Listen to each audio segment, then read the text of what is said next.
Quando se fala em rock nacional, principalmente de Brasília, é fácil se lembrar do Capital Inicial. Com retorno memorável após um quase fim da banda, ele se mantém nativo após 34 anos. Seja bem-vindo ao canal Rock na Veia. Eu sou o Gladson. E eu sou o Lucas. Já deixe seu like no vídeo e se inscreva se você ainda não for inscrito. O início da banda foi em 83, mas a história começou bem antes disso, no meio dos anos 70, quando os irmãos Fei e Flávio moraram na Inglaterra e lá conheceram o punk no seu auge. Isso mudou a vida dos irmãos, que quando voltaram para Brasília conheceram um cara muito louco, o Renato Russo. E junto com o The Pretórios e o Felemos, eles formaram uma banda chamada Aborto Elétrico. O The Pretórios saiu e em 78 entrou na banda o Flávio, que era irmão do Fê. Em 83, após o desentendimento entre Renato e Felemos, a banda acabou. Então, os irmãos resolveram chamar Louro Jones para tocar guitarra na nova banda que estavam montando. Como os caras viviam sem dinheiro, eles resolveram colocar o nome da banda de Capital Inicial e chamaram uma menina, a Heloísa, para ser a vocalista. Só que o pai dela era um militar e ele não queria que ela cantasse de jeito nenhum, então ele proibiu ela de cantar com os caras. Então eles chamaram o Dinho Ouro Preto para ser vocalista. Na verdade, ele foi escolhido depois de fazer um teste. O primeiro show com o Capital Inicial na formação, que depois foi em frente, foi esse do Rio de Janeiro, do Circo Voador, que foi o segundo show do Dinho. O primeiro foi aqui na UNB, a estreia, o segundo show já foi lá no Rio. Pra mim, eu já entro no Capital, um mês depois na UNB, um mês depois no Circo Voador, algumas semanas depois aqui em São Paulo no SESC. Então eu já tô no olho do furacão. Assim que eu entro, as coisas já tá Brasília para exportação. Em 84, os caras lançam seu primeiro compacto, que tocou apenas em rádios independentes. Mas com a falta de apoio da gravadora, eles acabaram rescindindo o contrato no ano seguinte. Em 86 eles conseguiram gravar o tão sonhado LP. E logo na estreia eles venderam mais que os discos da Legião Urbana e Plebe Rude quando estreados. Venderam umas 250 mil cópias. Contra todos e contra ninguém, o vento quase sempre nunca tanto diz. Estou só esperando o que vai acontecer. Eu tenho pedra nos sapatos, onde os carros são estacionados. Andando por ruas quase escuras, os carros passam.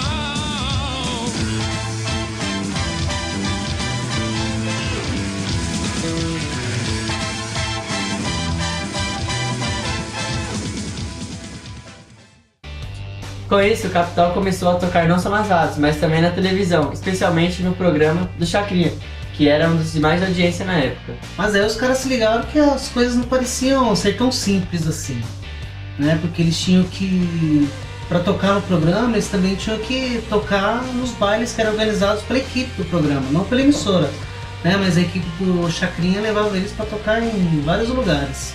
Então eles saíam à noite e tinham que ir a alguns bailes, tocando música no playback. Bem, o que a gente achava na nossa ingenuidade era chegar lá, tocar e ir embora, né? Que a gente não precisava, não tinha nenhuma moeda de troca. Moeda de troca era a nossa presença no programa, né? Nós como uma atração popular, tocando uma música de sucesso no rádio.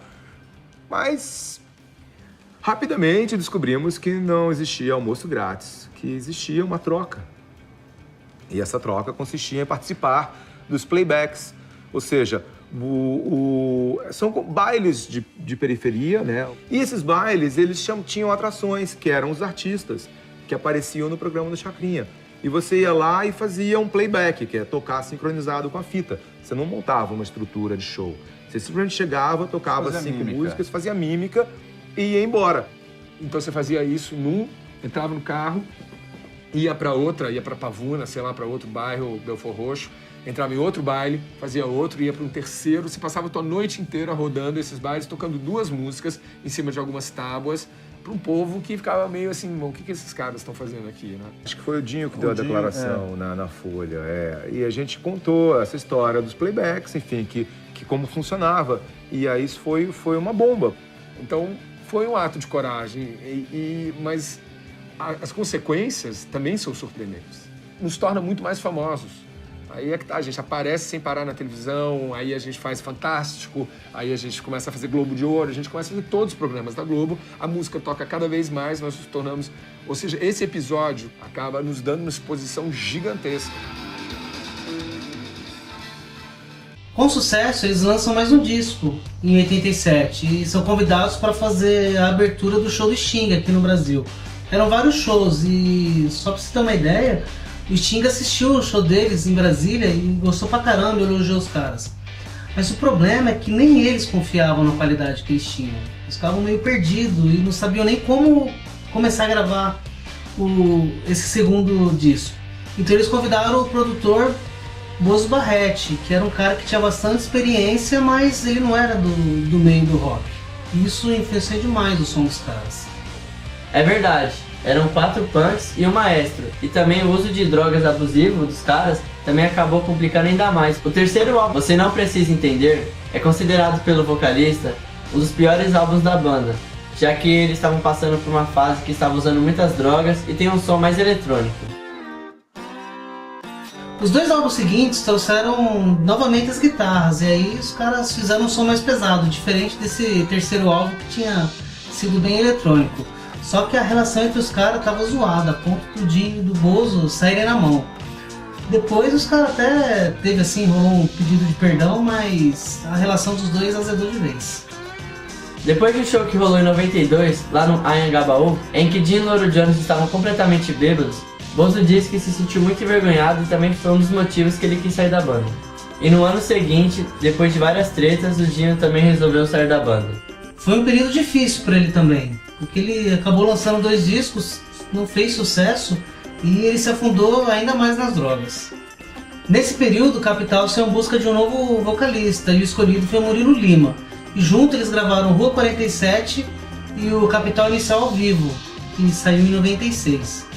Como a banda ficou um período sem vocalista, o Dinho tinha saído, a gravadora rescindiu o contrato com eles, então esses 2 álbuns foram independentes. A recepção dos fãs com o novo vocalista não foi nada boa. As músicas começaram a parar de tocar nas rádios, os shows começaram a diminuir, a ponto deles fazerem apenas 2 shows em cada semestre. Sem grana, a banda até pensou em parar de tocar, e Flávio começou fazendo um bico de motorista bilíngue. E realmente a banda caminhava para extinção, né? E meu pai, no dia, falou, pô, Fê, vem cá, você não acha que essa história de Capital Inicial já deu o que tinha que dar, meu filho? Não era hora de você procurar, né, uma outra coisa para fazer? Eu falei, putz, pai, você tem razão, pai. Mas já acabou esse Capital, né? Acabou. Acho que eu precisava rever um pouco de língua portuguesa, né? Ele falou, tudo bem, pô, filho, eu vou te mandar uma gramática, né? Como um bom professor, né? Aí abri a gramática, eu estudo a língua e parar das suas regras, tarará, e pô, que legal. Aí eu virei a página, aí eu falei, Aí eu falei assim, mas por que eu tô fazendo isso mesmo? Tá, eu vou fazer um concurso, Mas esse não sou eu. Esse não sou eu. E aí, aí eu sabia que não era aquilo, entendeu? Eu nunca ia fazer esse concurso, eu nunca ia ser um fiscal. Eu fechei a gramática e aí eu sei que na semana seguinte eu falei com o Dinho, depois de 4 anos sem falar com ele, e falei, cara, não tem nada contra você, vamos ver aí o que dá essa história da gente voltar a tocar juntos de novo. Murilo Lima acabou aceitando a situação, então em 98 os caras acabaram retomando a primeira formação original e começaram a fazer vários shows no país para divulgar os 15 anos da banda. Nesse período eles também gravaram o álbum Atrás dos Olhos e em 2000 eles lançaram o Acústico MTV, que foi um dos acústicos mais vendidos da emissora. Foi também nesse disco que Aislan Gomes, tecladista que já acompanhava o Capital, começou a tocar na banda. Ele já era um fã antigo já, e até tinha mandado um CD mostrando ele tocando pros caras, só que eles nem ligaram muito. E quando eles precisaram de um tecladista, eles lembraram dessa fita e acabaram olhando e gostando muito do trabalho dele. Enquanto chegam, outros saem. O guitarrista Louro Jones, cansado do excesso de trabalho e também por morar muito longe, ele morava em Brasília, para ele se deslocar para São Paulo, ficava muito complicado, então ele resolveu sair da banda. E nesse mesmo ano, em 2002, Ives Passarel assumiu as guitarras e gravou o disco Rosas e Vinho Tinto. Em 2005, eles fizeram um especial para MTV com as músicas da época do aborto elétrico. Vocês esperam uma intervenção divina, mas não sabem que o tempo agora está contra vocês. Vocês se perdem no meio de tanto medo de não conseguir dinheiro pra comprar sem se vender.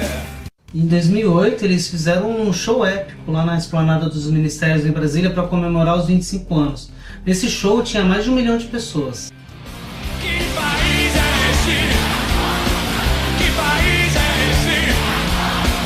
Que país é esse?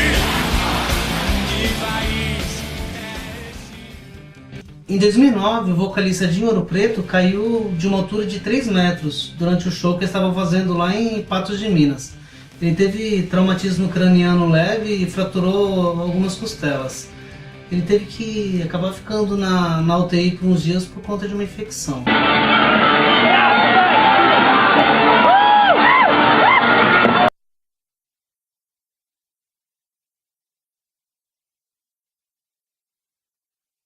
A banda acabou ficando de molho e só voltaram a gravar e fazer shows depois de 6 meses. Depois de gravar Das Capital, Saturno e Viva a Revolução, em 2015 eles gravaram um acústico lá em Nova York. Em entrevista ao G1, o vocalista disse que esse CD foi propositalmente mais calmo, meio que um contraponto aos outros discos que eles vinham gravando, que estavam cada vez mais nervosos. E esse ano é uma expectativa deles lançarem mais um álbum. E você, qual a sua expectativa para esse novo álbum? Deixa aí nos comentários e se tiverem sugestões, deixa aí também. Com isso, o Capital começou a tocar não só nas rádios, mas também em programas de televisão, especialmente no programa... O terceiro disco, Você Não Precisa Entender, é considerado pelo Dinho... A bateria tá acabando. Pelo Dinho. Vai. É, pelo Dinho.